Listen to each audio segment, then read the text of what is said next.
Yo, yo, yo, yo, yo, yo, yo. It's good, everybody. I'm back. I'm back. I'm back, man. What's good, everybody? Hey, man.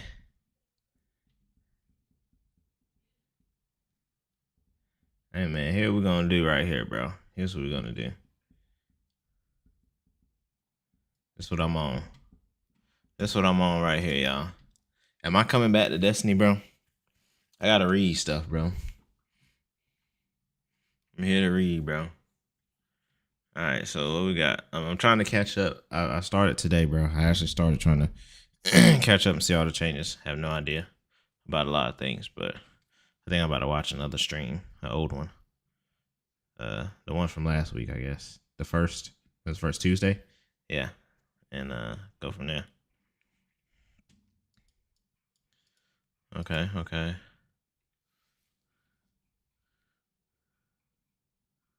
All right, anomalous object. Discover more lore with the Year of Prophecy Collector's Edition. New armor for new beginning. Armor 3.0's whole new layer. They're talking about it since Shadowkeep. Any new armor, don't worry, the armor rolls you already have won't change. They will just have their stats moved over 1-to-1. Set bonuses, right? Armor archetypes, so primary, second highest stats. So basically, you're gonna get armor, right? Hey man, this stream probably gonna be for people that ain't been playing Destiny either. Kind of see what's happening. They're gonna do it or not. So Paragon, primary, super is the main one, and then melee secondary. You got grenade, you got one for class, one for melee, one for health, one for weapons. Okay, seems pretty straightforward. Masterworking. So we've updated masterworking system. All armor will have their maximum armor energy available, regardless of masterwork level. Huh? All armor drops have their maximum armor energy available regardless of masterwork level. Masterwork and armor no longer increases all stats. The amount granted by the primary, secondary, and tertiary. Tertiary? Tertiary? I don't know how to say that. Stats roll will not change.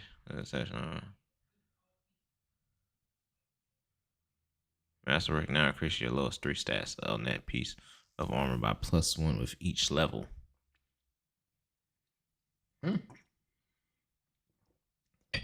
It's had a maximum of 5+ in each, or 15 total. So masterworking, you can only go to level 5, I guess, for masterworking now. Gear, extra mod energy. Give me extra mod energy.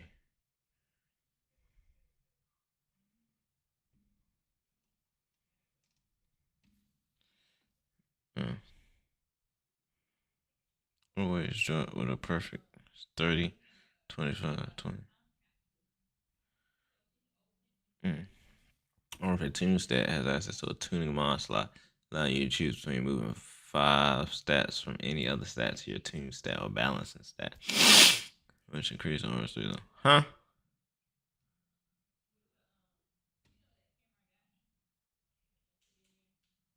What? I'm very confused. I'm very fucking confused. Alright. I also took a look at seasonal gear into new gear. I mean, artifice ain't gonna really matter no more, man. It'll be, it'll be an exclusive PvP playlist. New gear, new gear, 10% bonus, 15% bonus. Order contest mode, upcoming raid. Exotic armor. There's add support for exotics. Although the system won't be ready, we want to make sure exotic armor could benefit from armor While your existing rules will be converted 1-to-1 to new stats, new jobs inside the armor will be upgraded to Armor 3.0. This means they will have their stats determined archetypes receive the new masterwork system and drop a full amount of energy by default. Not have a specific gear tier, their stats will roll as if they were tier 2. Once masterwork, this should be comparable to all but the very best Armor 2.0 rolls. Oh, that's shitty. They don't want to be offering 220 free focus per account. No, each focus ain't non-exotic. Non-class item exotic. Looks like your choice. Huh. The only for that will be converted fully into. As for the exotic class items, they are the only armor from before that will be converted fully into the new system. Each one will see maximum stats available for an exotic 30, 20, 13. If possible, these stats will be assigned based on their old perks. Dark side being turned left perk. And their stat right perk. They can only be However, this does mean they can no longer be upgraded to artifice armor and will lose any existing artifice mod slot. Huh. Wow. So you're losing stuff? So they're gonna convert our exotic stuff automatically into class item. That's crazy. And I guess we talking about stats and stuff. That's another thing though. Like exotic class items never gave you stats. Just plus twos and like if you had a mod on it and stuff. So like actually doing that is kind of crazy, bro. Like that's actually gonna that's kind of crazy. Yeah, that's kind of crazy. That'll get your stats way higher. Like a 78 on that is crazy. Gear swapping. To a specific chest that we miss. They swap.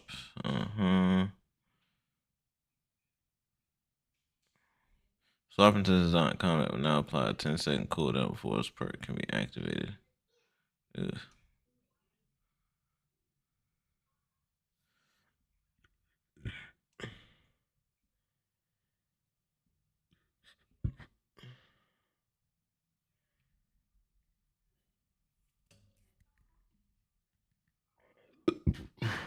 Excuse me.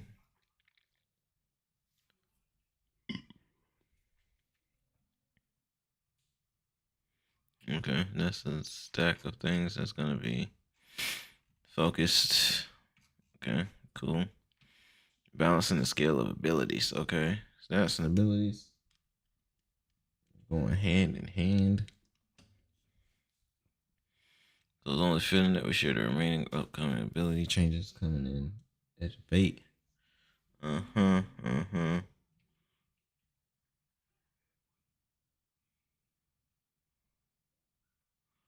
Prismatic reduce the number of fragment slots provided by the following. Oh. Helium's going from 3 to 2. Bleak Watcher's going from 3 to 2.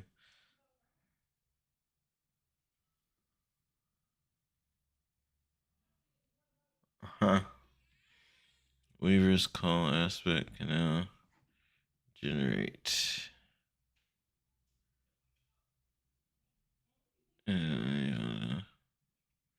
Okay. Interesting. Focusing clarity. Increasing the damage. Prismatic reducing the number of fragment slots from 3 to 2 from consecration. Okay, trying to get rid of that for sure. And then on solo, they went from 2 to 3.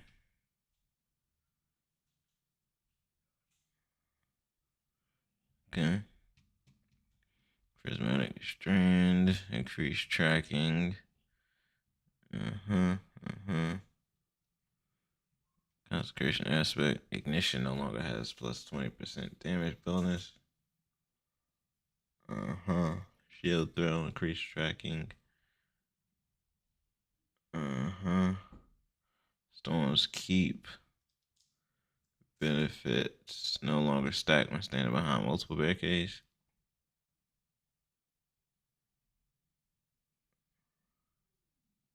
I didn't know that was a thing even.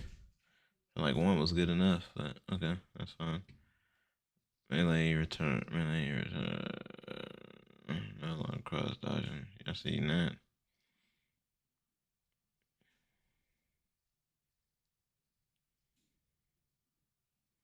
That's kind of cool. The gambler's dodge change. Ascension is going down, and when the shroud's going down.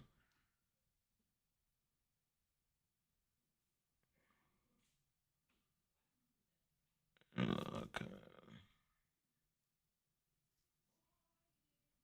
Uh-huh.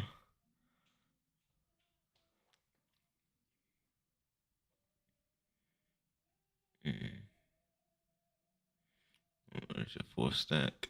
From Radiant.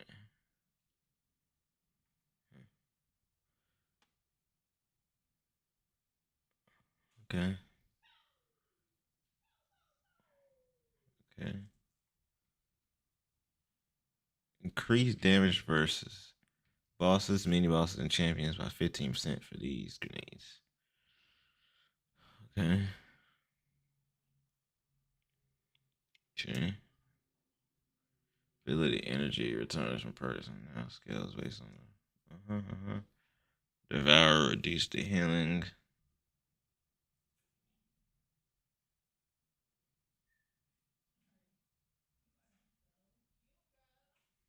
Suspend. Increase it just a little bit.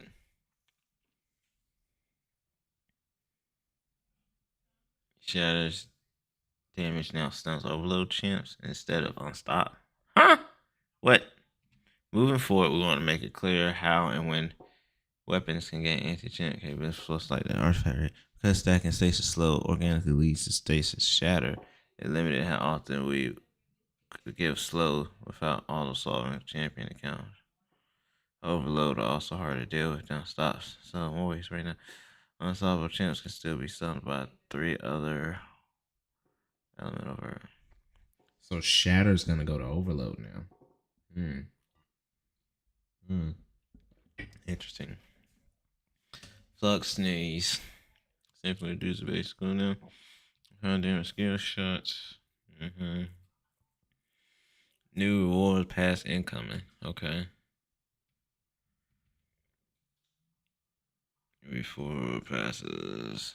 Reduces down center. What really excited is every rank reward will be available to earn day one. No more having to wait for a new act to launch to unlock more ranks. That is great. For one, we've had some boosts and add new moves on that return to be less desirable. Offering activity score boosts. Mm-hmm. Mm-hmm. XP boosts. Uh-huh.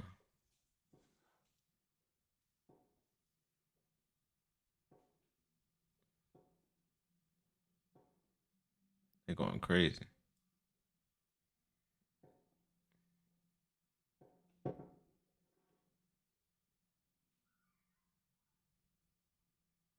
Going crazy outside with these fireworks.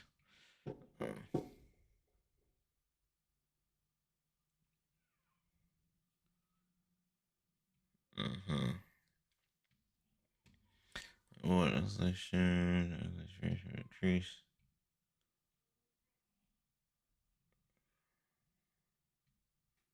10. Just over grand.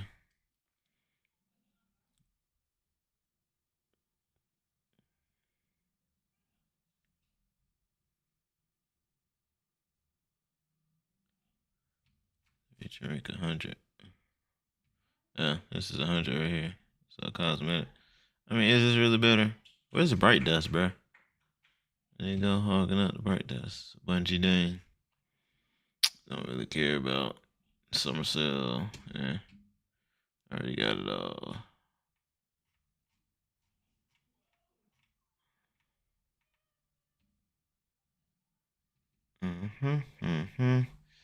Another live stream.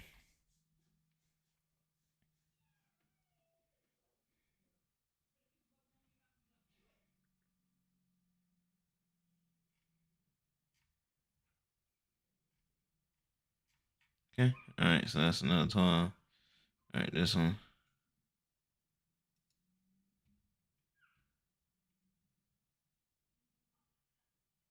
So talking about weapons and gear tiering here. New loot to chase, right? And growing in complexity, blah blah blah.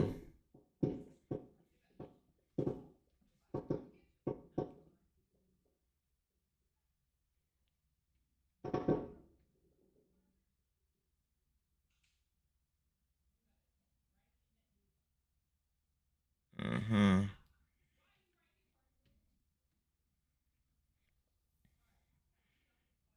Okay, so 1 to 5. So tier one.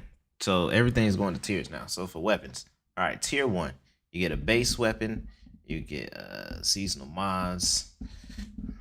2, you get enhanced traits. Tier 3, you get 2 traits per column. Tier 4, you get enhanced weapon mods and enhanced weapon components. Barrels and magazines. Huh. You can enhance those now. Okay. And then tier 5, you get enhanced origin traits. 3 traits per column. And a unique ornament. Few new additions. Fully mastered weapons will also receive a bonus to all stats equal to the tier of the weapon, meaning a tier 5 has +5 stats across the board on all. On top of the masterwork +10. Huh? Wait, meaning a tier 5 has +5 stats across the board on top of the masterwork +10. Oh, +10 stat. I haven't played Destiny in like a month, bro. Yeah. Okay.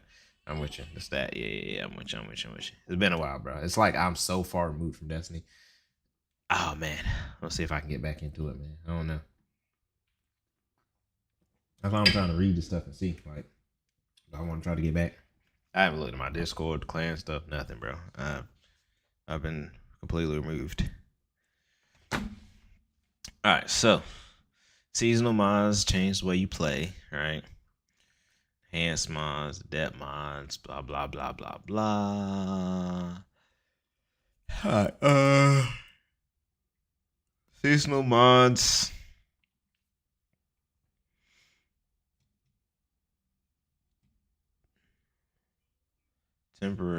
Temporal loader.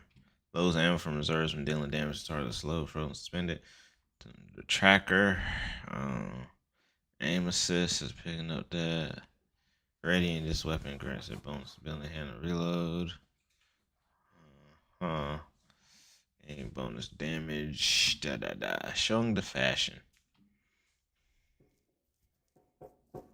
Giver's Blessing, one of the destination items from Kepler. Alright, so this is what tier 1 looks like right here, okay? Tier 1, right? Just regular, blah, blah, blah. Reload, masterwork, boom. What is this supposed to be, the level? Leveling it up or something? I don't know, but okay, so boom. 720, right? Alright, tier 2. Okay, tier 2, both of these, masterwork, okay. Okay. Let's change. I mean, not masterwork, but enhanced. Okay, then you get this. You get double slots, or 2 in each slot, but they're enhanced. Tier 4, everything's enhanced, and you can get like an enhanced. What's tier 4? Enhanced what? Enhanced weapon mods. Wait, so is that like adept or what? Enhanced. Something. And then this one is 3 perks. The origin trait. Okay. And it looks different because of the thing. Okay. Earning the new gear. Tier 1 focus gaining power on new weapons again. Finally can tier 2. Your permanent upgrades to Kepler's reward tiers. Cross Kepler gear can be acquired via chest while exploring uncovering secrets. Campaign missions. Completing difficulties be unlocked for replay as higher gear tiers. Time to time to the portal. Also increase your chance of more wars. The harder And the faster you complete things, that's why I need speed. I'm having time. Once the raid opens, new challenges. We look forward to seeing players engage. But the thing too, though, is just like, it's like people gonna raid with me, man. All right, this week in Destiny. All right, so here we are here.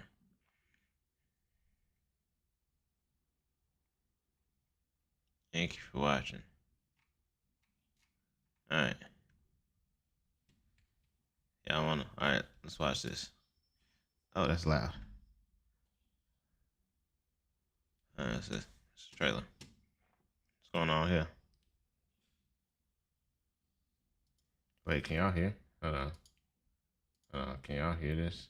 Hold on. Hold on. I don't think I have my property set. Yeah, I have it set. My fault, y'all. My fault, y'all. My fault. Let's run it back.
I was using the wrong thing. My fault, y'all.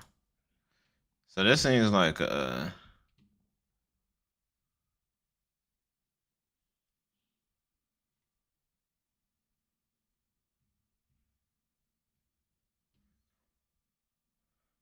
ball, man.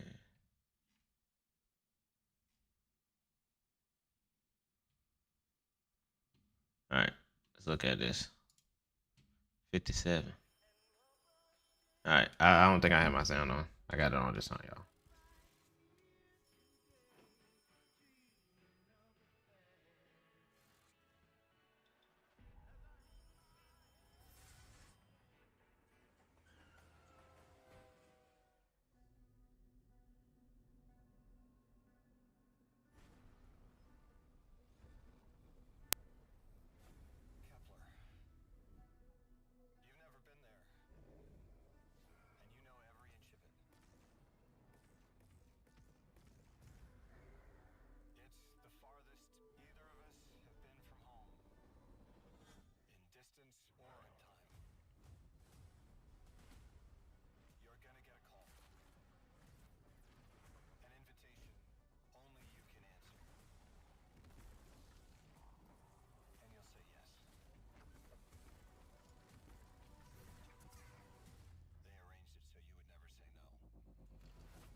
This is like some time traveling between Chicago and something here.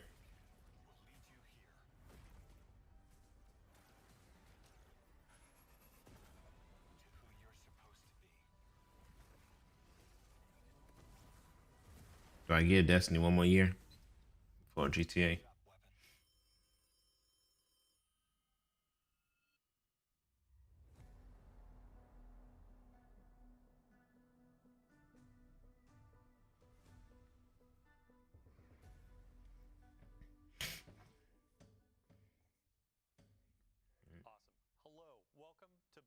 Welcome back for our second live stream for The Edge of Fate. What you just saw was our launch trailer. We are 14 days away from launch. Yeah, 2 weeks. Pretty insane. Today we're going to be talking about what activities are on Kepler. What can you expect from world tiers as you're going Let's through see, man. Is this going to sell me? And to introduce that, we actually have a wonderful human being on the couch next to me. Did I introduce myself? My name's Dylan. Hi. Your name is Robbie. Hello. Let's actually get a real introduction for you. How you doing? Hey, Dylan. It's great to be here. I'm the assistant game director for Destiny 2. You're by yourself? I focus on working with the broad Destiny 2 team and creating this game for our players and charting a new course to some new frontiers here with The Edge of Fate, just 14 days away. It's crazy. Right? It's awesome. Yeah. I keep telling folks on the team, it's like, we got 14 days, and they're like, wait, huh? It's already here? So today we're going to be looking at Kepler. Can you give us a quick overview? What are we going to be looking at? Yeah, so we're going to be looking at some of the free roam experience on Kepler, and we're also going to be taking a sneak peek at the end of one of our campaign missions that is replayable in the post game after you complete the campaign of the Kepler experience. We're also going to be talking here about our world tiers a little bit, which we've talked a little bit about in the stream, and we're going to talk about a lot more here today. And so what we're showing on screen right now is the world tier difficulty selector that's on the destination. And so right now we're in the Fabled difficulty, and so Brave and Legendary, you can play through the campaign, you can play through the main quest, the story of the release, and Brave or Legendary doesn't matter. No Legendary, of course. If you do that, you're going to unlock Fabled and Mythic difficulties. Now, the difference here, though, is with these difficulties, power is fully enabled. And so that means when you step out of either Brave or Legendary, you're going to probably be able to do Fabled. Most people will be able to do Fabled. Some people might need a fire team. But if you want to play Mythic, you're really going to have to climb power. And the difficulty really escalates, and then the gear gets better. And so if you're hunting for that, that tier 2+, 3, 4 loot, right, you're going to be needing to play and Fabled Mythic to find those higher tier loot. Yeah, let's get some combat going. Really quick, what is the state of our fire team? You were mentioning we're in Fabled, so this is going to be after they've already done their first playthrough. Yeah, so this fire team has played the Legendary campaign.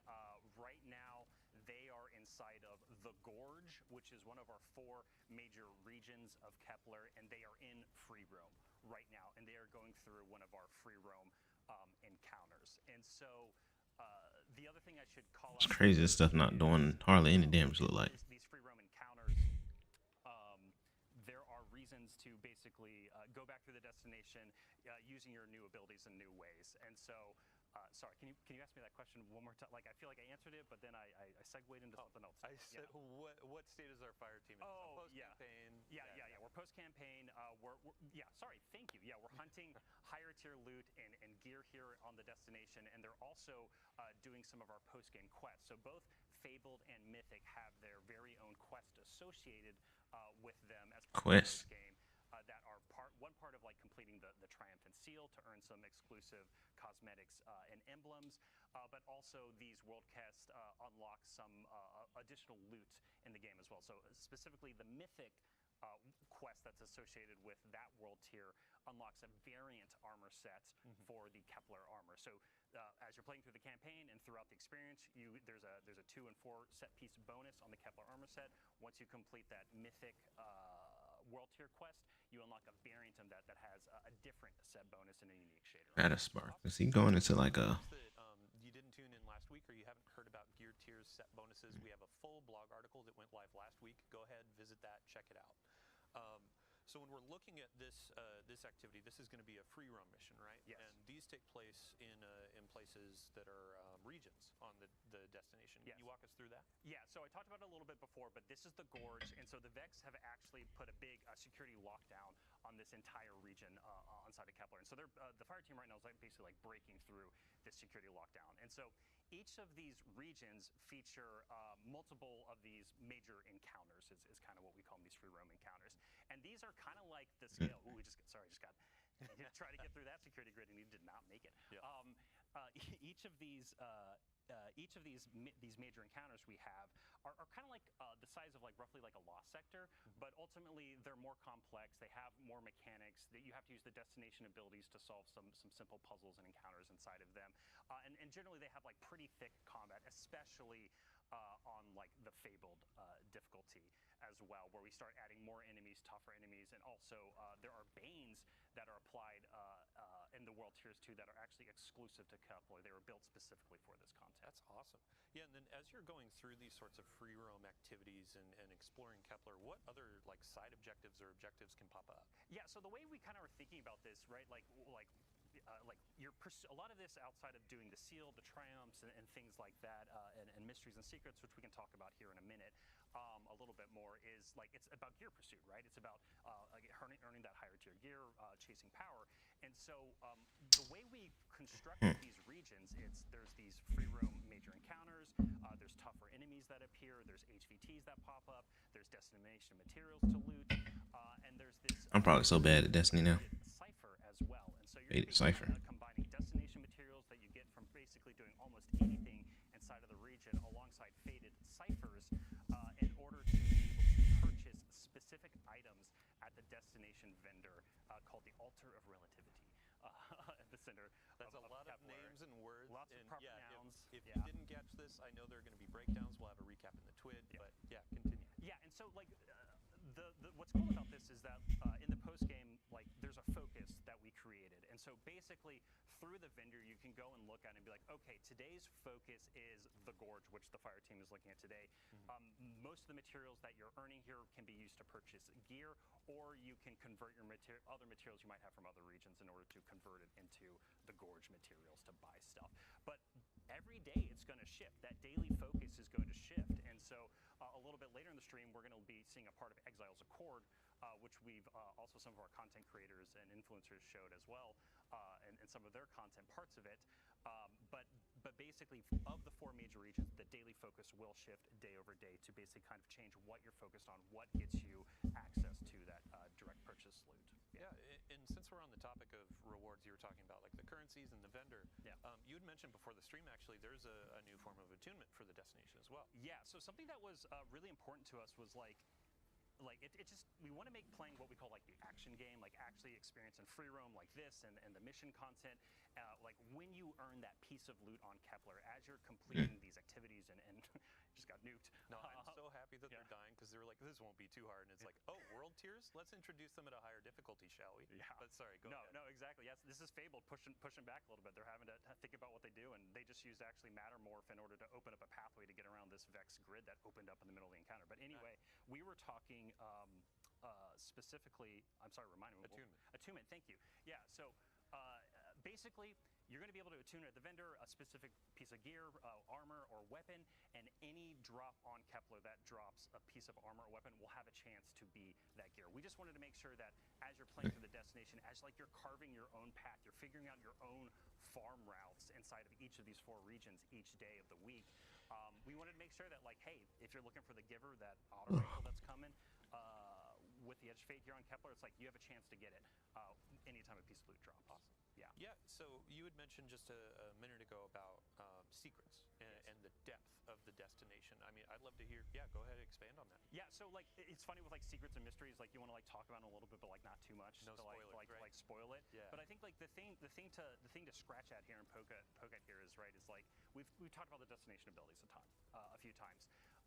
And so with the world tiers and the Fabled and Mythic difficulties, throughout the destination, there are secrets and mysteries, like basically all these little alcoves, these little locations, these side paths, these hidden rooms, all throughout the destination that you can go and discover. And there's a lot available just within the campaign experience. Like if you want to play through the campaign and take it like really slow, and as you earn abilities and look around, you're going to find a lot of mysteries to solve. But we also wanted to make sure that in those higher world tiers and Fabled and Mythic, like this expanding expansion of a little bored here. that you have, and it's basically like, hey, you have even more abilities than ever. You can now peel back the onion of this world to discover what's at the core of it. And so we really wanted to make sure that it felt like there was just more and more to dive into the more you unlocked inside of the post game. Awesome. Yeah. So in our rehearsals, we never managed to get this perfect timing, but we have perfect timing. I would love to shift to campaign. We're going to be taking you about midway through campaign mission here. A quick note for the audience: if you're avoiding spoilers, we have disabled our VO, We have disabled our subtitles. We're trying to keep this so you are discovering the story as it comes out with the Edge of Fate and our new saga.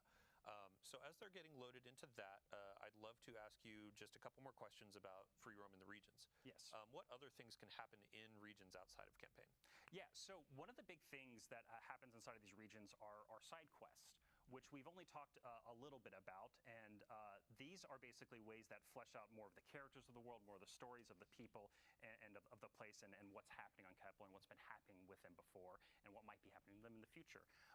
And basically what happens is as you're completing these regions as part of the campaign and you kind of start to unlock more of them, these side quests will start to become available.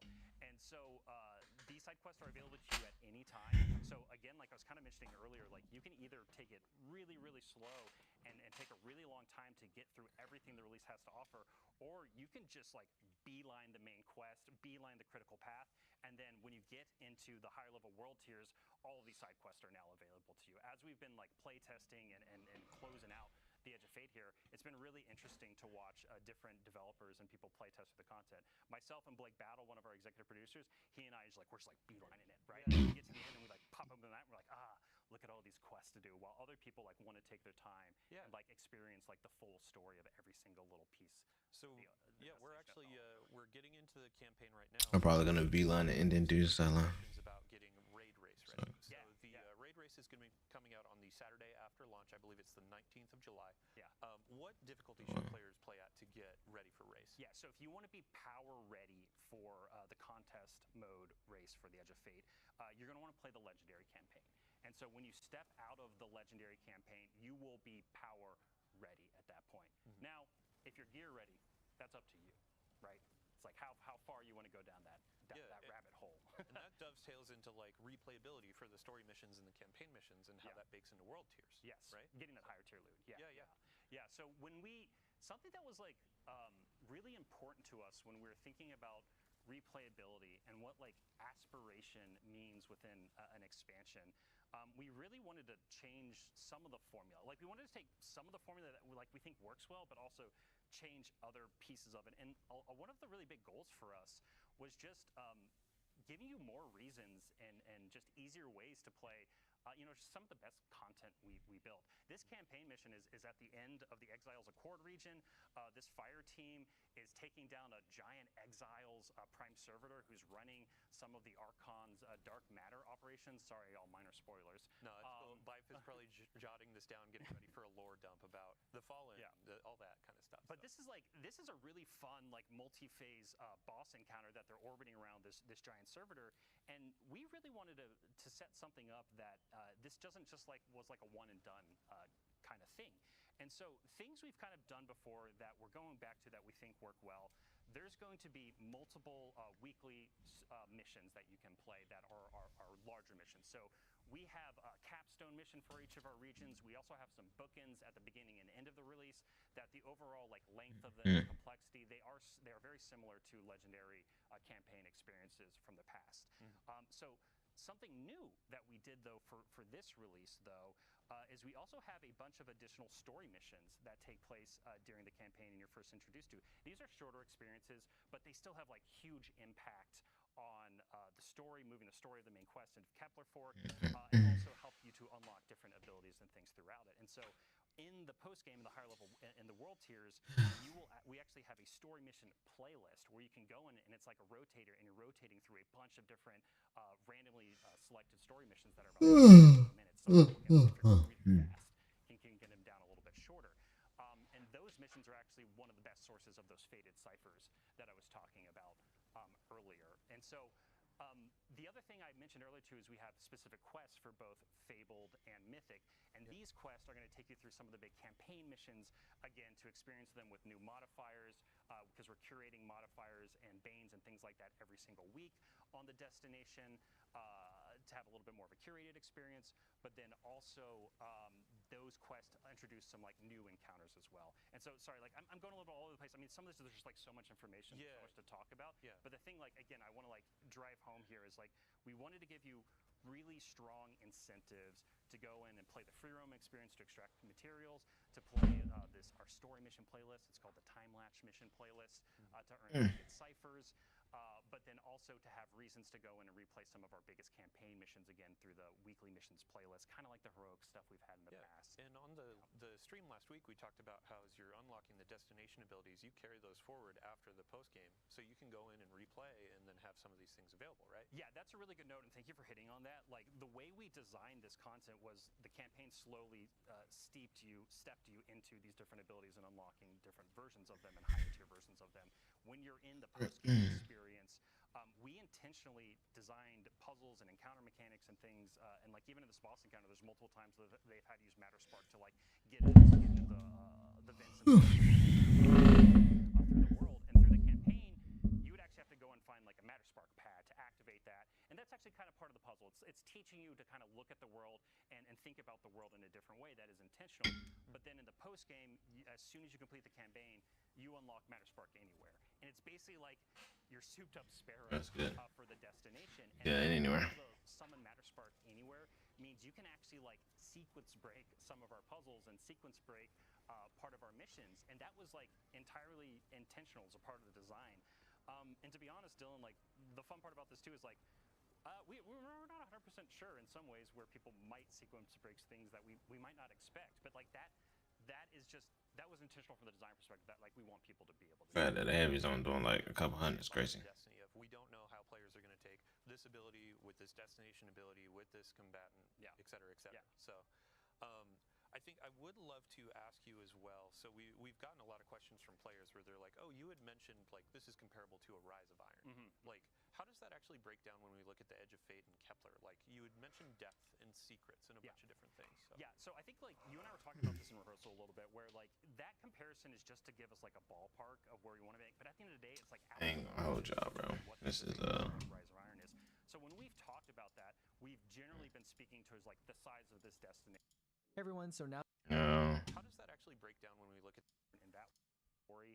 Not least, we got Alan Blaine. Intended to be content that nested depth there, making a. For everybody out there watching, who are you? All right. What do you do? Let's talk about the Portal stuff. I'm a principal designer, and for the last year, I've been leading the team that's been taking all the cool Banes and modifiers Nutty's team is working on and combining them in a UI with all the activities from the activities team, both new and returning activities, making sure that you get good score while you're playing those activities, and then that score turns into loot with cool seasonal power and gear tiers and all the great stuff that you're looking for. Stellar. So we have some content on screen. This is what players are going to see when they sign in on day one, and this is our introduction to the portal. Ben, I would love to get just a quick overview for those who may have missed that reveal stream. Like, what is this space? What are we aiming for? Yeah, so the portal is very exciting. We had this vision of making a new front page for the game for Destiny 2. And so we really want to make as much as we could available, like just in a couple clicks, and not having to dig down to find the content that is new or featured, or like you're being like your friends are playing, or something like convenient that you really want to like go to a lot. Like we have a button for the tower that's right there, fastest you can get into. We also have Edge of Fate in the upper corner, of course, which is like the new expansion for the launch right here. We have this huge like quick launch panel in the lower right that is rotating between new activities, like probably the fastest you can play Destiny ever, aside from right when you like start for a very first like new character. It's gonna let you just like hit and play something right away with like no delay.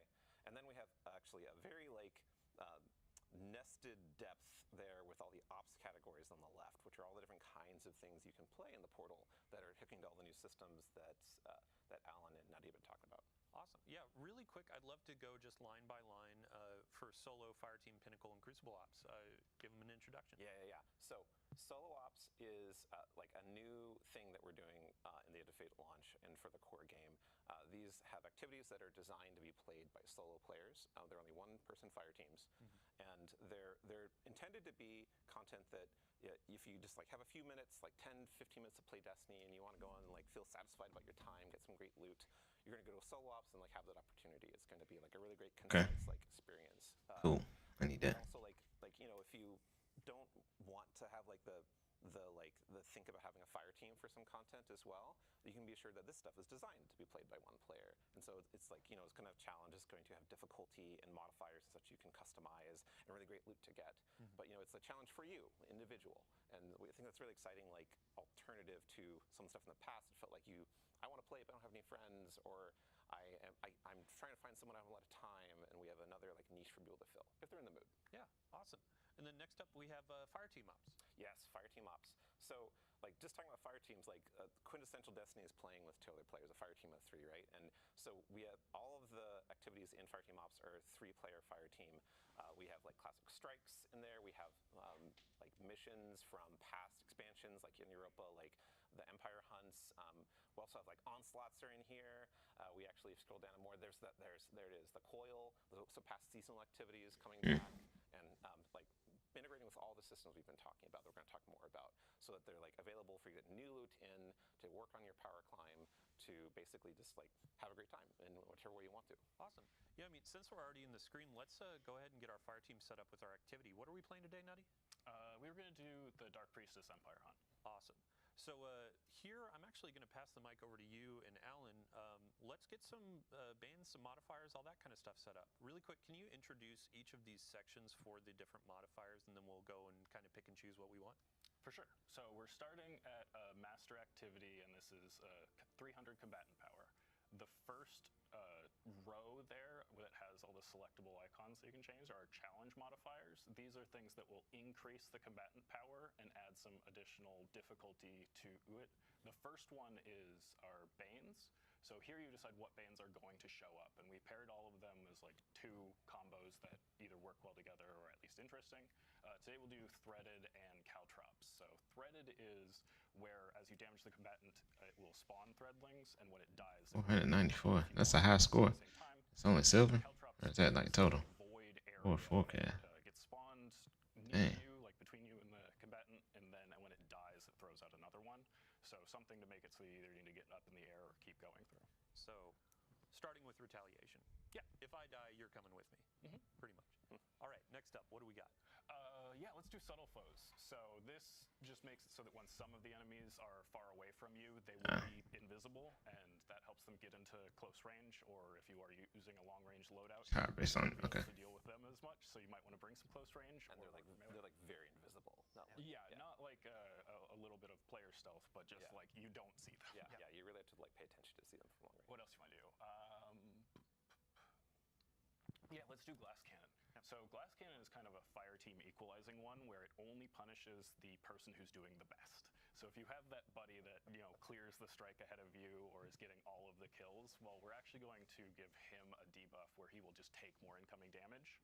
And if you are a little bit closer with your friends, then that's actually a catch-up opportunity where maybe you take over the kill lead and now you're the one suffering a little bit, and kind of a fun. So if I'm playing through this activity and I'm stealing all of your kills, I'm putting a bit of a debuff on myself. Right. Taking one for the team. Yeah, true. And maybe I'm letting you finish a few of those. Yeah. All right. What else? Let's do one more. Chill Touch. Yeah, so we were talking about getting the enemies into melee. So this will make it if they hit you in melee, you will suffer a stasis debuff and slow down. Awesome. And that pushes the power all the way up to 360.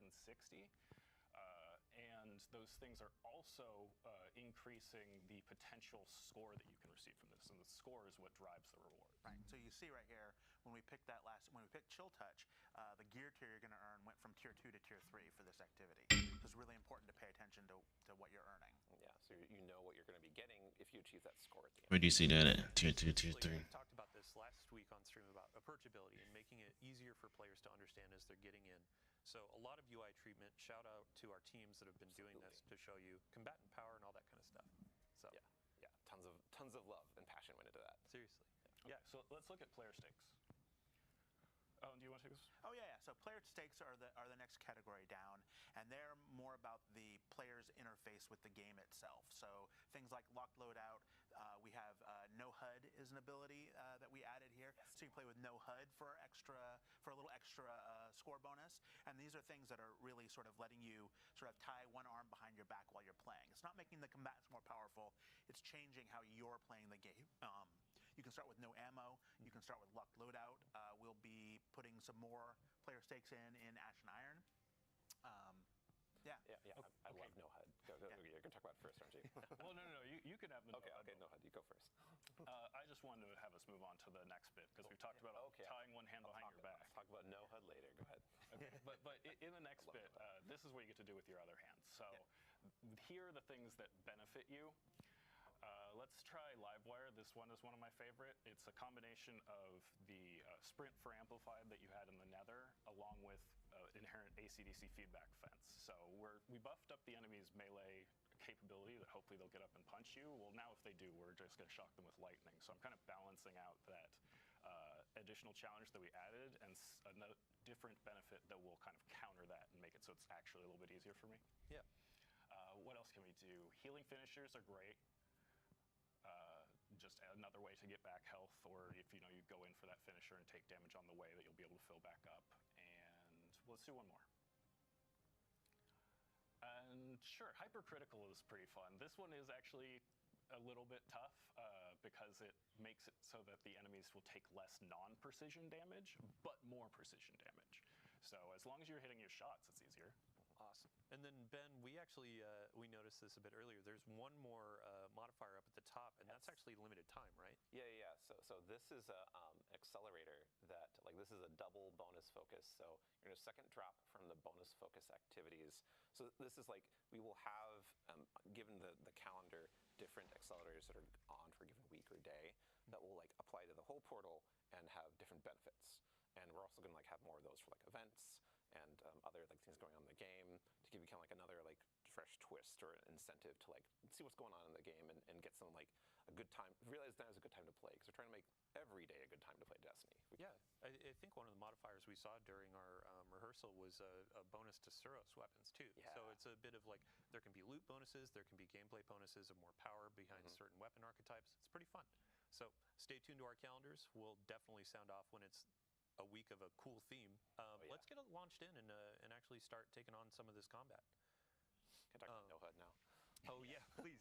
Okay, so they aren't going to show No HUD because it'd be confusing, I think, on the stream. But No HUD is a great example of something you can engage with if you want to, because it's a challenge. It gives your score more opportunity to get better loot, but it takes away information going on the HUD. But what it also does is it makes it feel very cinematic and interesting, and you kind of feel more in tune with the character and the gunplay. And that's a good analogy for what we're intending all the modifiers you're selecting to do. That it's going to let you set up the situation like that he was talking about, oh, enemies have chill touch, but I'm going to have Livewire to counter it and create these cool little gameplay moments that are really something that you choose or how you want to play for really awesome loot. Yeah, and Alan, when we were talking through some of these modifiers, we've taken an inspiration from a ton of different places. Yep. No HUD in particular, shout out to Sammy Cat. Yep. Called her out last week for all the bows we were showing off, but also No HUD. And we're hoping to get a bows only loadout modifier coming in the future too. We really do want to look at how people are playing the game, whether they're creators playing on stream or people playing at home, and really try to let them set up the challenge for themselves, how they want to do, right? Whether it be challenge modifiers, stakes, or the boons. Yeah. How often are we going to be adding more modifiers to the portal? Well, we're going to have some new modifiers coming with events. And we're going to be adding new modifiers with the mid-season update with Ash and Iron. Yeah, a major update, yeah. Yeah, I've been working on them pretty constantly along with the rest of the team. So it was every few days that another either Bane would come online or modifier, and we'd have to go playtest that, which was a pretty big playtesting lift to try all these combinations and make sure that there aren't any rough edges when you combine some things that maybe we hadn't thought about when we were initially designing them. Yeah, I'm sure there's stuff that players will find that we won't. We're accepting that. Yep. Yeah, Yeah, we have our challenge for Esoteric or Mork or a couple of the other high-skill creators of what can you throw on to make this difficult, and can you actually complete it? Yeah. So it'll be fun watching those playthroughs. Ben, paired with that, how often are we going to have more activities being added to the portal? Yeah, so we want to regularly refresh the portal on so that, there's stuff coming online on somewhat weekly cadence. We're going to have kind of a weekly new stuff coming online for the first few weeks. And then when events come in, they're going to have big changes lots of new modifiers or portal-wide effects. Some are going to come with That's about them, yeah. But we're also going to be every major update. We're going to have new activities that come in, and we're also going to have shakeups of existing ops formats. And we're actually we're going to have a really cool new activity that's paired with an event at Ash and Iron launch. I'm not going to talk about right now, but I think is really fun. That's going to be an exemplar of hey, we're shaking things up. Here's a brand new thing, in addition to all of the classics and Destiny Vault that we're bringing out. Not just new activity, a new activity type that you've never played before. Yes. Yeah, I mean, so this is all talking about what you're going to be playing in the portal, and we're going to be moving on to power and progression. So what you're earning, which is people love loot. Nutty, thank you so much for joining us. I'd love to give you just anything else you want to say before you leave. I definitely want to shout out the rest of the Sandbox team, not just those of us that were working on additional modifiers and bans, but like that playtesting lift. We had everybody across Sandbox disciplines in all of those playtests to try and hit as much of this as possible. And I wanted to re-emphasize how impactful some of the modifiers can be. Specifically, I'm thinking back to what we were just playing in live with attrition modifier in Prophecy Week 1, because when we moved to Prophecy Week 2, my fire team had gotten so accustomed to killing enemies and having a little health pickup on the ground that we had to play that final fight completely differently and use cover way more because we couldn't just kill some enemies and run through them to fill back up. Normally, I would think of attrition as a lot more of a challenging modifier, but it turned out that when we were toggling things off and on, it turned out to be more beneficial to us than we were anticipating. I am still on the side of like attrition is challenging to me, and when it goes away, I'm like, oh, hey, fire team, let's let's go for it. And if that makes it too hard for you to get your rewards, then just you toggle it off here. Yeah. It's more about like what you're playing with, and also what your style is for in your build, and what your mood is too. Like we're giving a lot of player agency to that. Right, and speaking of player agency, so I would love to see your feedback, like what ones are you engaging with, what ones are you enjoying more, what ones feel like they are actually rewarding to do, and what ones feel like we could punch them up a little bit, because that's what we'll probably keep working on. All right, well, thank you for joining us. Chat, everybody scream, thank you, Nutty. We're going to swap you off and get our power and progression individual in, so Okay, thanks. thank you so much. While we're doing this transition, Ben, I would love to ask you, what activities could players find in Pinnacle Ops? Oh yeah. So Pinnacle Ops has at Edge of Fate launch, it is going to be filled with exotic missions, and some exotic missions leave you from past year and previously as well that are going to be integrated into the whole Portal experience and all the systems we're talking about, all the difficulties, all the modifiers that we're going to just keep on. Or Squish. So just to, Long-time Destiny player. More but now we have a good moment to look at our seasonal hub. play with your friends. If you're higher power level than them, that's another thing that can act as a nice accelerator. There's no Modifiers that you were just hovering over. This was a upper ones were about your seasonal journey and dealing with ranks will still be sort of an on-ramp into the game. So we're going to drop everybody back down to Guardian rank 2 with Edge of Fate and let them go from there. There will be lots of cool things to do and earn and play through in the first few ranks. And then starting with Ash and Iron and every season from then on, we'll reset you back to 6, just like we've been doing. Awesome. Yeah, it's just another portion of what Robbie was talking about with aspiration, where it's like, yeah, I have my awesome armor from all these higher tiers. I have a new Guardian rank above my head. I've gone through the raid. I have this cool tier 5 weapon, et cetera, et cetera. So there's a ton to hunt, a ton to chase, and a lot of things to do. And I think at this point, it's kind of the easiest to get into Destiny and just know what to play. So Yeah, I absolutely believe yes. And that's your story, and that's how you got it. But it's appropriate that there are a bunch of options for players to choose that match what their own experiences, what they want it to be. awesome. Well, thank you all so much for joining us today. That actually brings us to the end of our power and progression. I believe, Josh, you actually had a couple more things you wanted to say before we left, though. Yeah, really, like, there's two things I want to say. One is that, fire team power is definitely still a thing that's in this game. We really want to encourage you to play with your friends, and when you do play with your friends, if you're higher power level than them, that's another thing that can act as a nice accelerator for them, and really, increase the bonds of friendship. That's like a core part of the DNA of Destiny, is being able to play with fellow Guardians. Yes. So as an example, if you're at a tier 4 and I'm only tier 2, I join you, we do a tier 4 activity.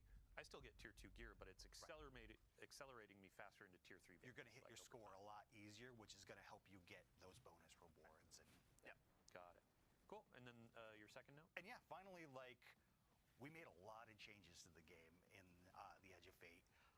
We're definitely going to be listening to you Guardians. We're going to be listening to the data. We're going to be listening to a lot of stuff. This is just the beginning of a new saga. So we've got a lot to do in the future, and I'm really excited about what's coming our way. Yeah. Awesome. Cool. Yeah, great. So I have a few bookkeeping topics to hit before we go about the live game. So we've been talking about the Edge of Fate. Right now, we have Rite of the Nine going on with our dungeons. And let's see here. Ooh, today, wow. 54 minutes ago, we had a new engram go live, the non-airy engram. We introduced this in a previous TWID, but basically it's a new engram. You can earn a bunch of Rite of the Night currency, Rite of the Nine currency, sorry, and then purchase this engram for unique cosmetics that have been introduced over the past few years in Destiny. So if there are things like the skimmer that is Iron Banner theme, kind of like the wolf theme, that's actually in there, and you have a chance to get that. There are some Crimson Doubles emotes and, and finishers and other cosmetics, so definitely dive in and check that out. It's killing me. Additionally, we had mentioned Lootapalooza. So a couple weeks just before launch, we're going to start showering players with loot. Starting today, we have double Crucible loot, which also applies to Trials of Osiris. So if you're hunting for adepts, if you're hunting for any gear in Crucible, now is a great time to go. And we also have, for the weekend, a lot of players have been asking what maps are going to be featured. You got Dissonance, you got, Cirrus Plaza, and then you have the last one, which is Eventide Labs. We had a great conversation about what if we had some type maps on a rotation for these last couple weeks. And for the final week of the season, we're going to have Burnout, Endless Veil, and community favorite Javelin 4. So Trials players rejoice. Players that may not have ever played Trials, get in, get your 4th streak, get some adepts, try it out, and get some gear to loot up for the Edge of Fate. And the final note, we are going to have all dungeons in the Rite of the Nine experience next week. Higher reward rates, higher currency rates, helping you get more of those drops, go into higher difficulties for adepts, and potentially even get the hollow foil versions with additional perks. Yeah. So, awesome. Thank you all so much for joining us. Thank you all on the couch for joining us. Thank you, Dylan. Thank you, crew. Thank you, gameplay. Thank you, everybody behind the scenes and players. That made me fall asleep. All right, so final update.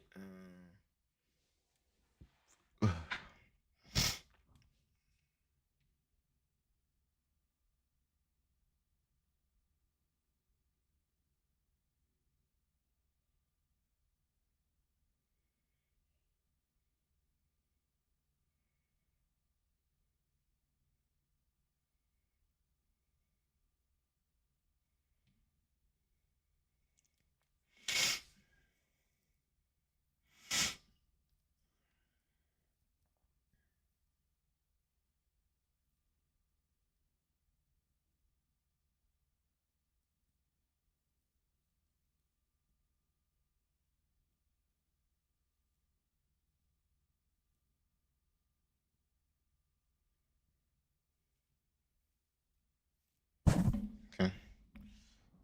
Lose a new challenge. First race, July 19th.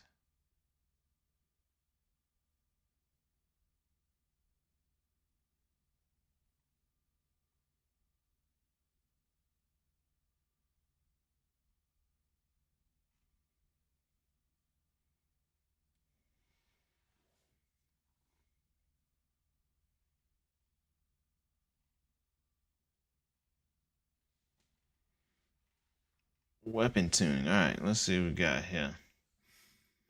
All right, here we go.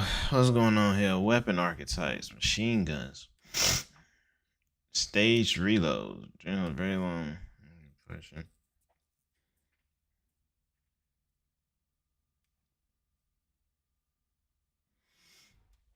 Huh? Checkpoints in the animation.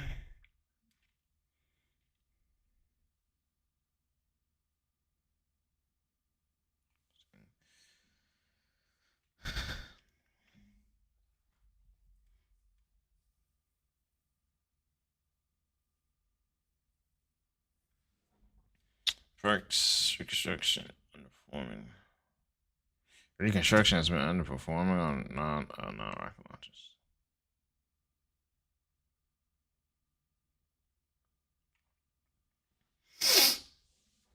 Increase the amount of ammo transfer from activation from 10 to 25. What?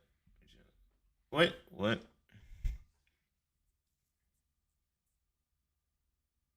Okay, whatever. Jared console, invisible timer, kinetic tremors, decrease shots activate.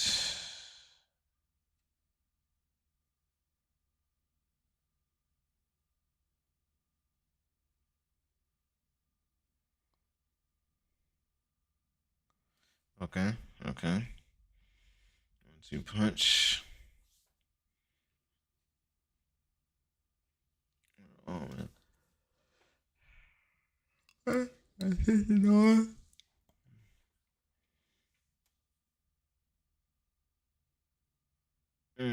Reduce perk progress by 80% on area denied. This runs in Nas knows what. Okay, never got me a good nutritionals on them. But anyway. Um,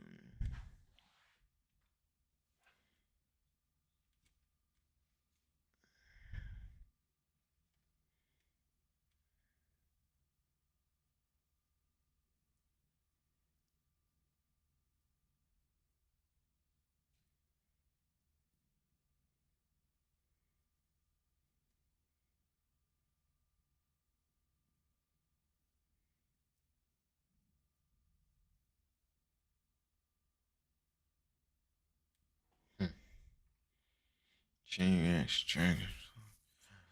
No longer use weapon archetype scaling.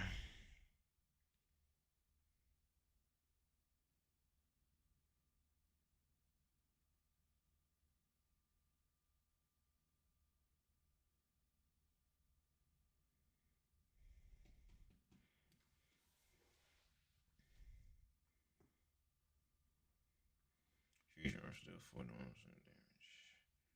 43 more. 47. Chain reaction. Yeah.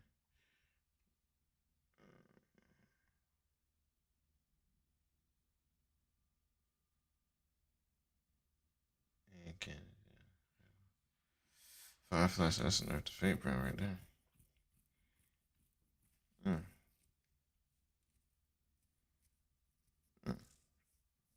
6% less. Okay, so subclass.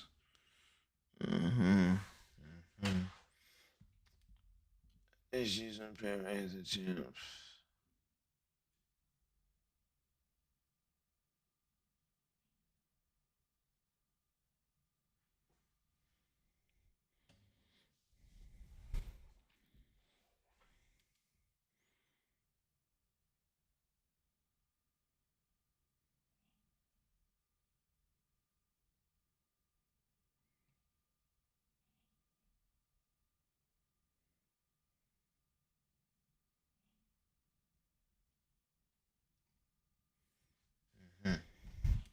Vigilant swing. Not active for PvE now. Arcanese weapon.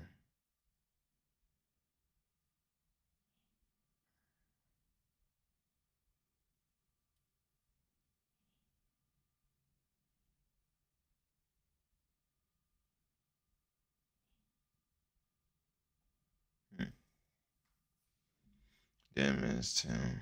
Okay, duality. Really care. Navigator.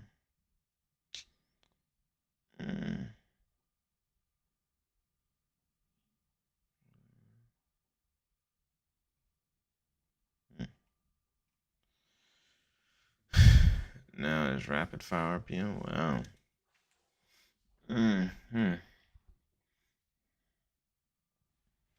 Well, translating into it also. Heart shell. Increase ammo reserves. Thank you.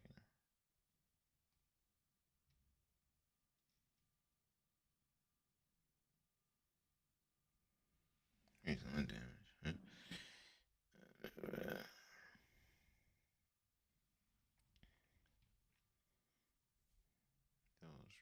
Run.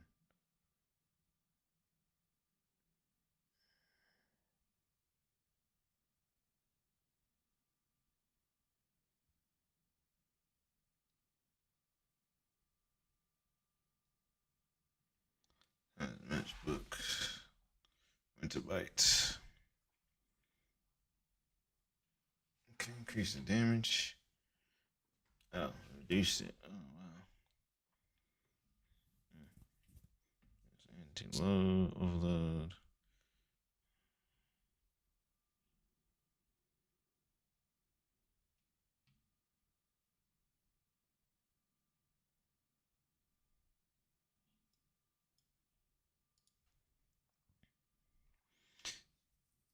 Detailed tractor oval. Darcy.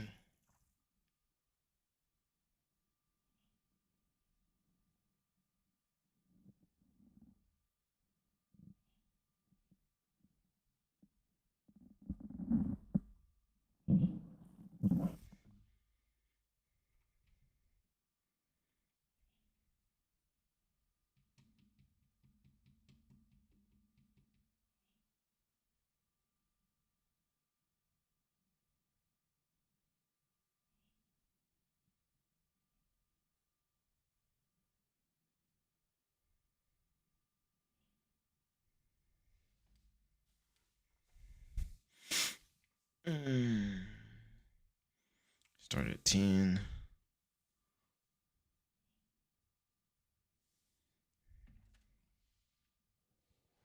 Broadband stuff.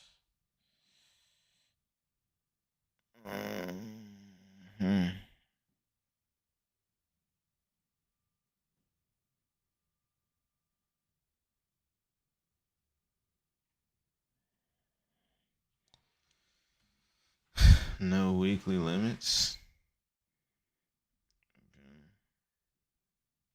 Okay. Fine.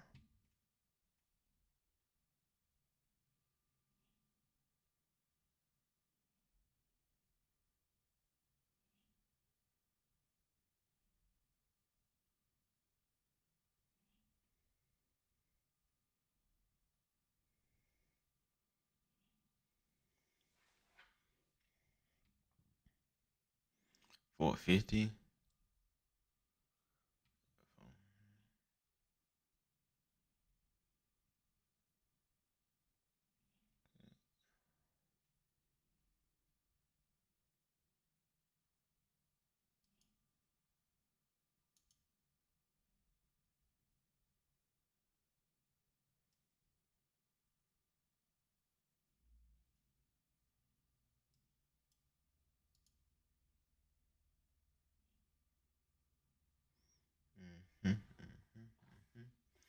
Stable cores, okay. Quality of life stuff.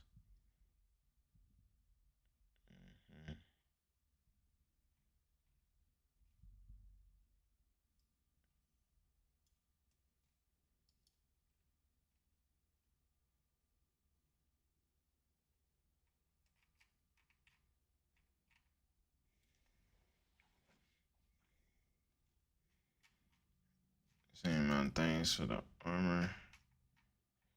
It's like all the prisms and stuff, and then the Senate shards at the end, so that didn't go away. Okay, understood. That armor.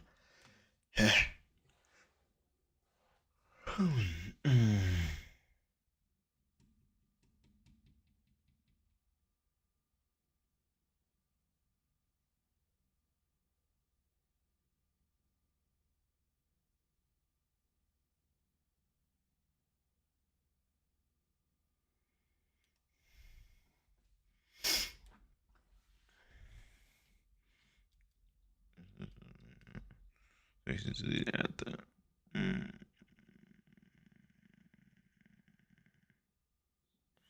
value. That's great. So after 15, I just want to make sure, just in case something breaks. The reward changes. Nightfalls.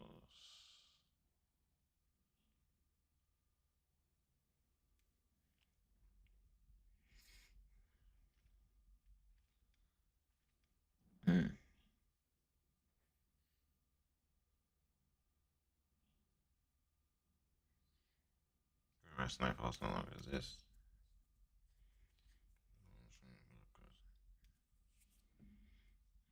Rituals. Channels have been removed. Vendor's reputations.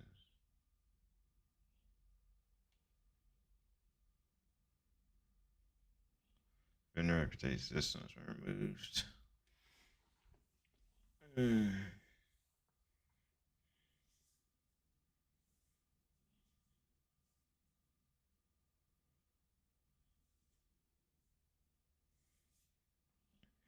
2,000 armor pieces.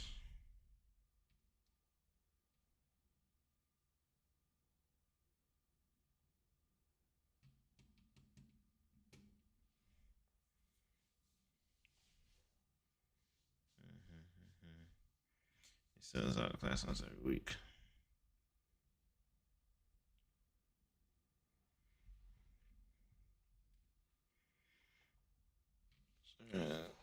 And Brave, Arsenal, Legacy stuff. Charles Weapons, Legacy stuff. Red chance at a dead weapon shown.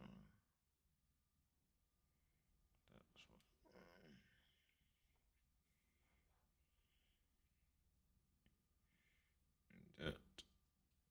And depth, Hanson. Guess so.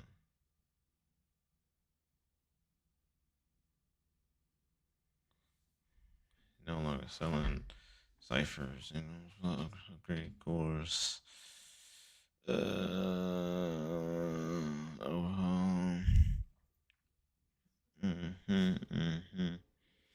Gunsmith is getting rid of a bunch of stuff. Also, who not the right upper class. I might be able to complete the legendary campaign. Okay, you get the exotic at the end. Okay.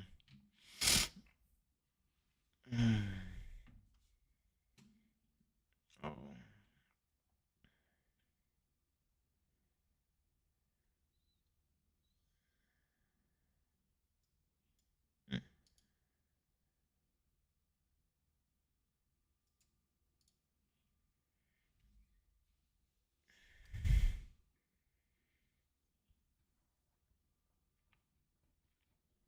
Sorry, ciphers and nightfall ciphers. Not gonna have you use the edge of fate, but they're not getting rid of them because they're gonna matter way, way later down the line. So we gotta hold on to them. Heard you. Open access weeks.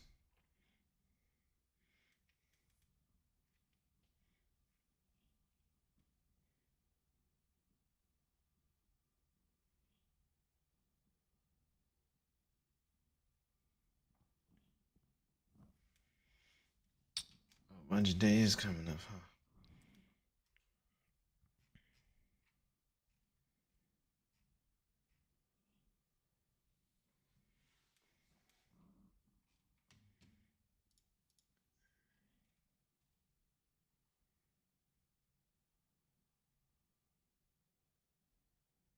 Alright, guys. Am I gonna play Destiny? I gotta look more into it, man. Gotta look more into it. That's a lot of information, man. A lot of information. Some of that stuff kind of made me sleepy. I'm not gonna lie. I don't know, man. What y'all think? What's y'all thoughts on it? Anything we saw in Red tonight? I don't know, man. Gotta figure something out.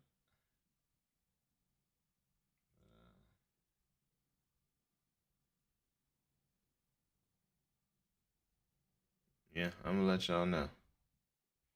I'll let y'all know what I decide. I might try to. Actually, let's go and do this. Let's load it up right quick. Let's load up Destiny, man. See what it look like. See if it still even remember how to load up here. Do I remember how to play on it, mouse and keyboard? Like my position, my right, my position right. Like it's a lot, bro. It's been a while. It's been a hot minute. It's like my PC don't even remember how to do it either. All right, let's open Discord up, bro. See what people talking about. It's been a while, yeah. I'm at it.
Oh wow.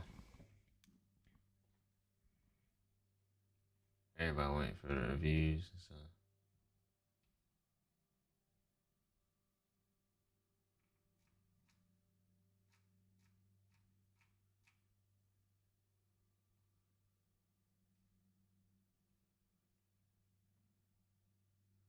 Am I hearing this at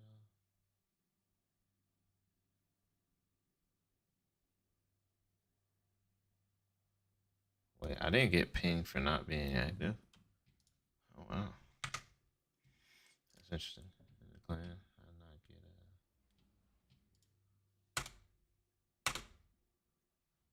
it's been like a month since I played.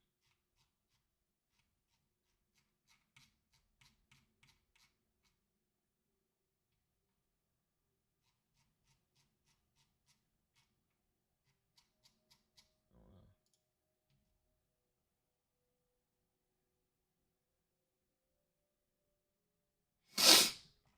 There's a lot of people saying they don't know what they're gonna play or not.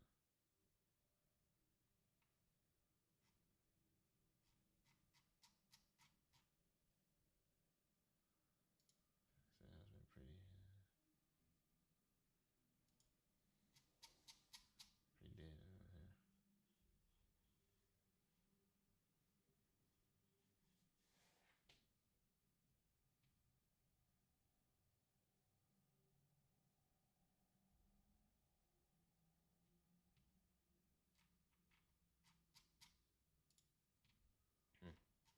Just looking at my Discord because I haven't even been doing anything here.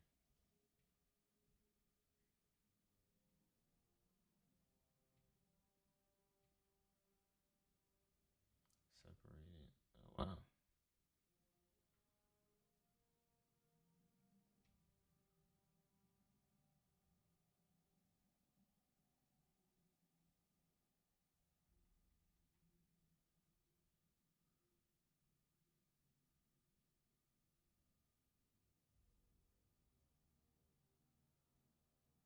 D2 role, social role, and all that stuff. Oh, they changed the server. They changed the server and stuff.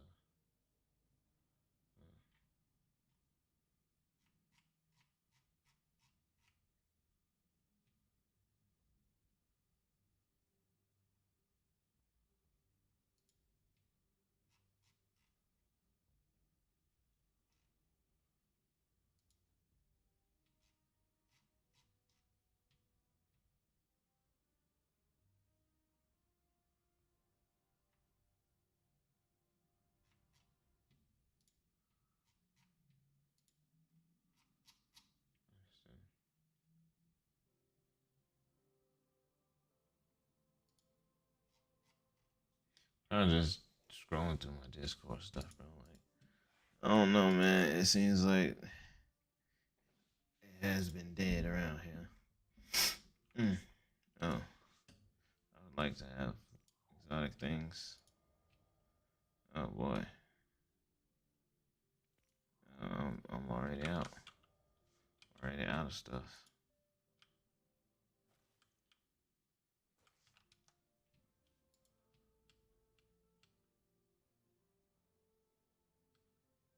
So many things I haven't done. Just a full list of stuff. Everything is available.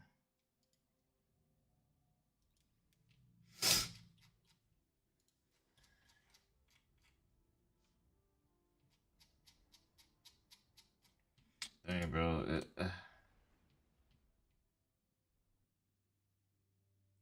one of those, but get access to certain channels. Social, grant, general discussion. Oh, I don't need to do that.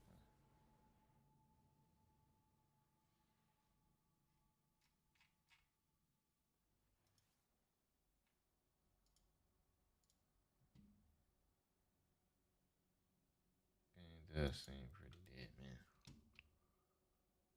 Game's pretty dead, bro. Clan is pretty dead too. So they're trying to regroup though and get some people, but yeah.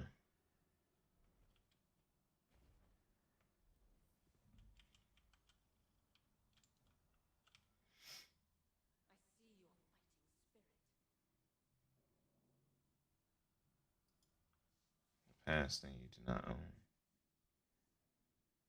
3 ardent. Huh?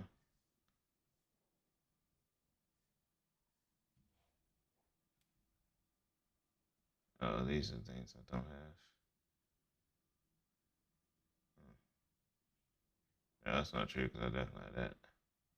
Yeah. I have that stupid thing too.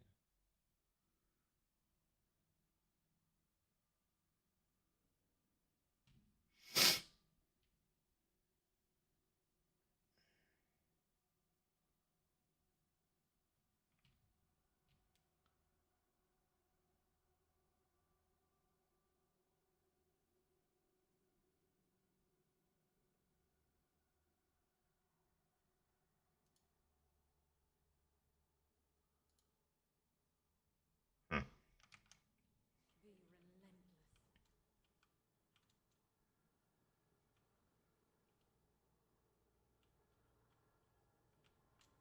Got team stuff too.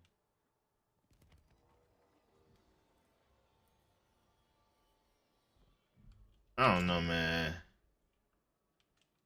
Hey, it kind of had me sleepy in the stream too, bro. Like, oh, what the fuck is over here? There's just a loop around.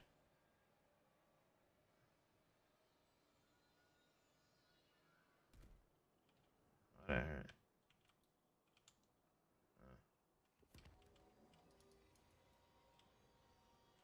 These take you to the different ones, depending on which dungeon, I guess.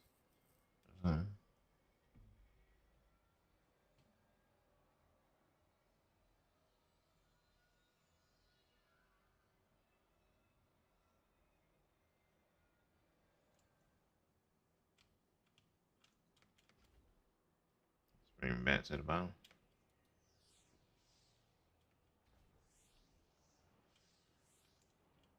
I thought so. Thought this would bring me to the bottom. Guess not. Guess I just fall down.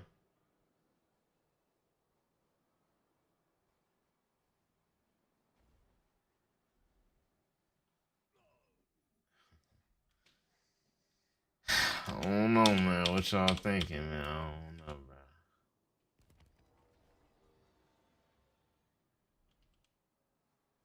bro. Wait.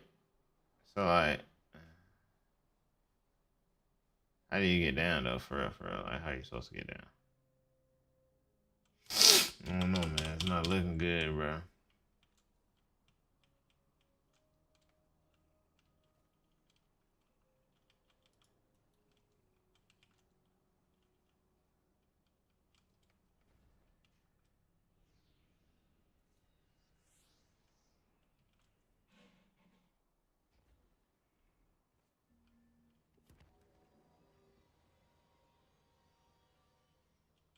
There's something right here, right? Am I bugging?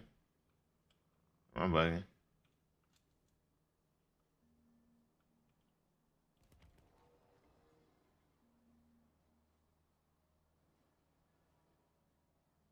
No.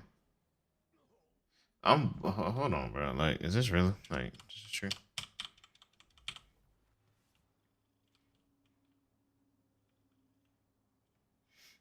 Oh, yeah.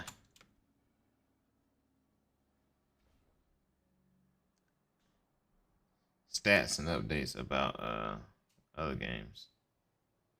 Um, um,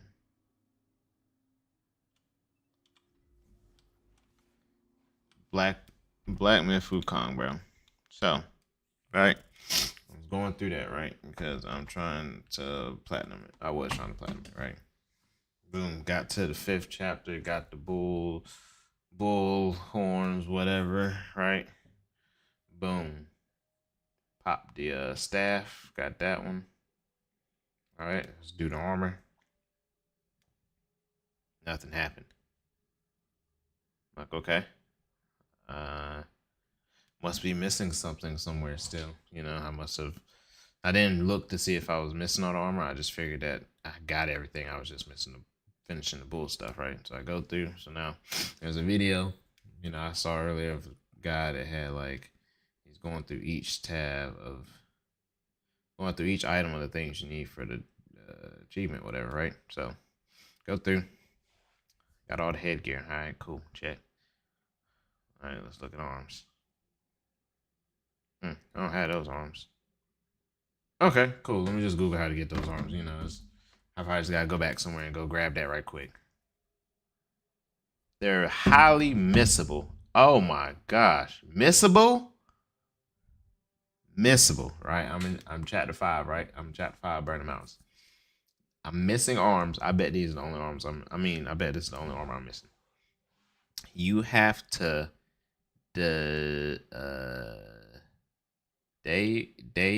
Deus, whatever. The motherfucker with the arms and shit from chapter 4. You have to break all of his arms off in the fight before you kill him to get this. What? Like, they like, yo, use a weak staff so you don't kill him. And make sure you keep dodging or trying to get behind him to break his arms off. Have to break all of his arms to get those arms. In chapter 4. I'm in chapter 5. I already killed this motherfucker. Which means I would have to play all the way again. I'll have to go to chapter. Matter of fact, I'll have to finish chapter 5. Call it chapter 6. The whole ending shit. All of that. Start over again. Chapter 1, 2, 3, 4. Get the 4 to do this. And I think that's the only item I need to platinum. Long story short, I'm not platinum this game, bro. I'm not doing it, bro. No, bro. I'm not doing it, bro. No, bro. No. No. Absolutely not, bro.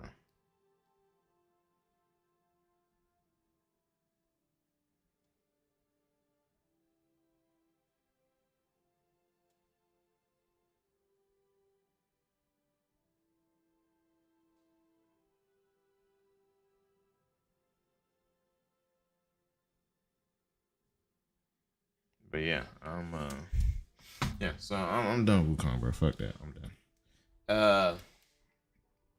Other games, man, I don't know. I mean, Avowed. I don't know. I gotta check the numbers, man. Do I want to play the numbers game? I don't know. I want to play the numbers game. Like, ooh, this game is getting all the views. Let me play that. Let me see what's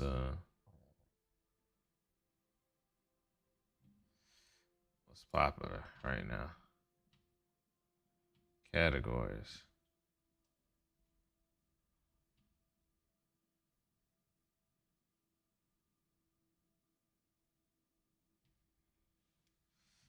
People watching Elden Ring. I ain't even get Elden Ring, bro. Marvel. Dead by Daylight. They having a lot of people like that, bro. Apex got 20,000. Grand Theft Auto still got 54,000, bro. That's crazy. Just wait till Grand Theft Auto 6 comes out, man. I'm in that mode. What I tell you.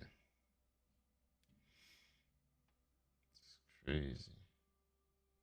Mazda P. I went and got that back to 100%.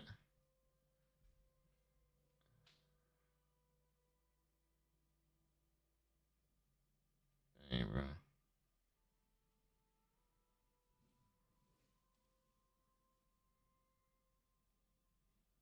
I gotta reset, y'all. I gotta reset for real. Like, just everything, bro.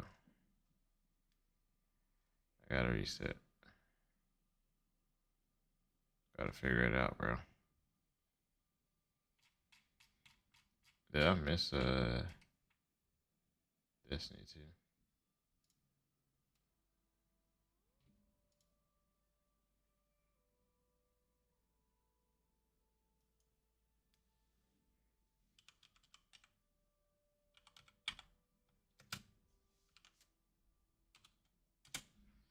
No results found for Destiny.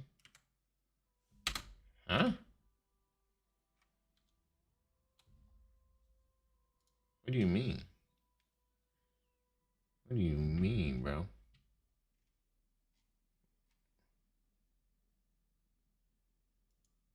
There we go. Diabetes speedrun. Yeah.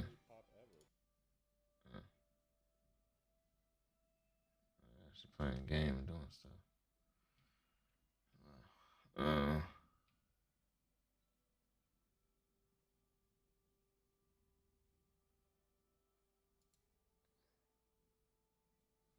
Destiny 2 has 8,000 views right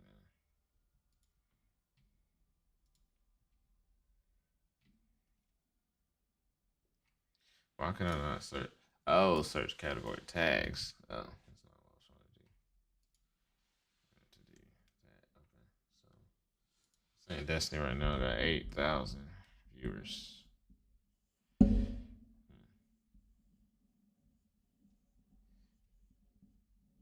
A little more than Mario Kart World. But still people watching Destiny. I don't know, man. I gotta see, man. I gotta see what else I'm interested in.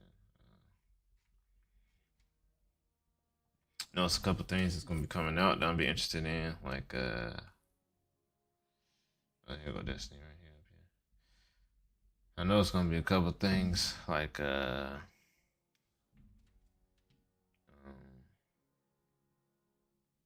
Ghost of Yote. Yote. That's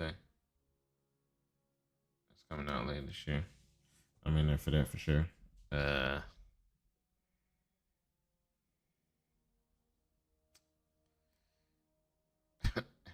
don't know. I don't know what else, man. I gotta look and see. Gotta be refreshed.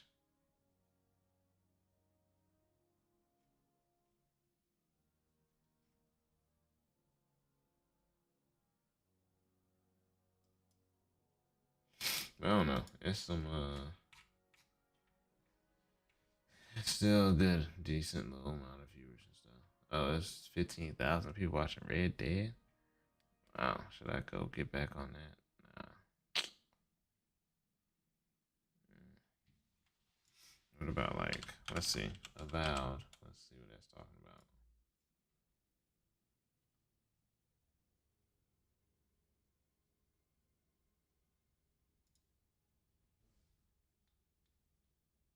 Avowed has 50 viewers.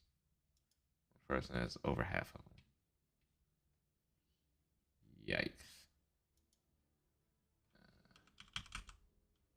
What about Assassin's Creed Shadows? 344 viewers. One person has 194 of them.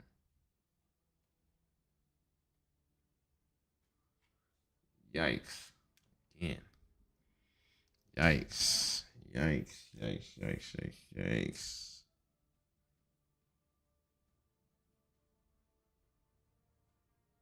Numbers are low. I mean, I want us to make sure I stick around though and do stuff because, you know, Grand Theft Auto and stuff is coming next year. I want to keep the channel up and running and going. But, like, I don't know, man. I got to sit and think. I got a lot of things going on that I'm trying to juggle and do. And just the way the streaming stuff has kind of been, like, going and stuff, bro. Like, this might have to take a back seat. And I don't know. I thought maybe Destiny stuff might be cool. I don't know, man. I really don't know. I don't know if that was enough. This is the first time I've ever been. We're 10 days from a Destiny release, and I haven't pre-ordered. It might not happen, bro. I don't know. That's crazy. Never thought I'd see the day, but here I am. Before I get back into Apex Legends again, I'll try to. I don't know, bro. What do I do? I gotta think, bro. I really gotta sit the fuck down and think, bro. So I'm doing tomorrow and tonight, bro. Maybe not tonight, but tomorrow. Tomorrow I gotta focus, bro. Tomorrow I'm focused. I have to make a plan. I gotta do okay. This is what I'm doing for the week here, here, here, and here. Like I gotta get my shit together, dog. For real. For real. For real, bro. Gotta get my shit together. Yeah. Yeah. Yeah. But you know, I'm gonna let y'all know though. I'm gonna let y'all know what happens outside. I'm gonna keep y'all informed. I mean, I'm gonna still play games. It's just a matter of what. What games? I didn't want to play Valve. Just not. I mean, obviously, I wouldn't stream it. You know, it's not no viewers. Do I do Destiny? Do I just become somebody that just watches Destiny? You know, like let me see what's going on. Let me see what they doing and playing. And like me forcing, I kind of forced myself to kind of read through this stuff. I retained like zero information from it. Didn't really move me too much, honestly.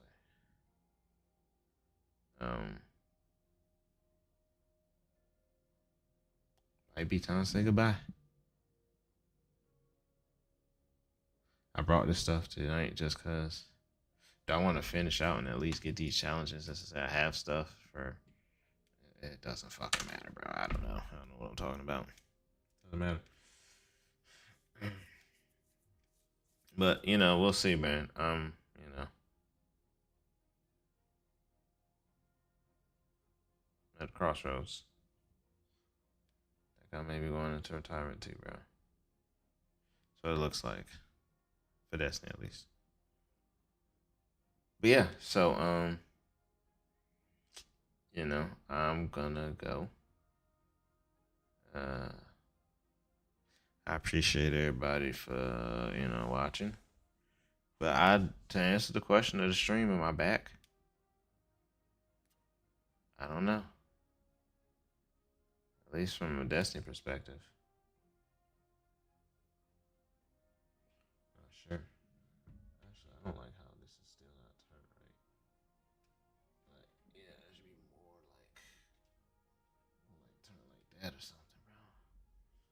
Camera angles was weird, bro.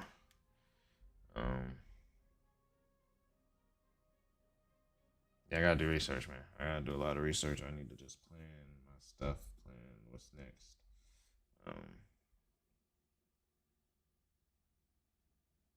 Yeah, so I appreciate everybody for stopping by. Follow me on Twitter, Cassie Camille. Try to keep y'all updated. Try to post up there more. And